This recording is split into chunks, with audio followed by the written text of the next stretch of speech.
අලුත් අවුරුද්දක් එනවා සුනිල්. එන්න එන්නම ගෙදර වියදම් ඉහළ යනවා. ඒත් අපි අමාරුවෙන් අල්ලගන්න මාළුන්ට සැබෑ වටිනාකමක් ලැබෙන්නේ කවද්ද? ඔයා තාමත් අතරමැදියන් ගැන කතා කරනවද සරත්? මම හිතුවේ ඔයා දැනටමත් ඇප් එක දාගෙන ඇති කියලා. මොකක් ගැනද ඔයා කියන්නේ? අලුත් වෙබ් අඩවිය ගැනද? ඩිජිටල් වින්දේසිද?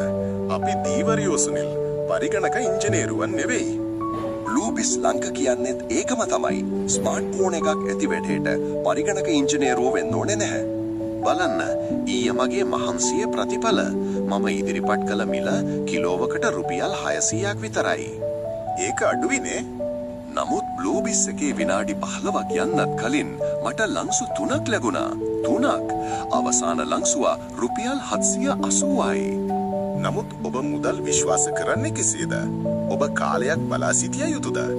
නෑ, කොහෙත්ම නෑ. ඕඩර් එක බය සහතික කළ ගමන් මුදල් මගේ ගිණුමේ. ඉක්මන්, ආරක්ෂිතයි, සරලයි. මුදල් පමණක්ම නොවේ සරත්.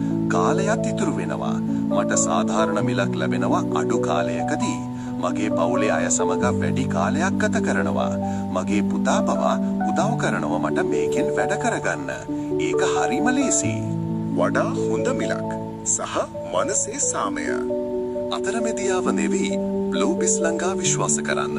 නව ඩිජිටල් ක්‍රමයට සාදරයෙන් පිළිගනිමු මිතුරා.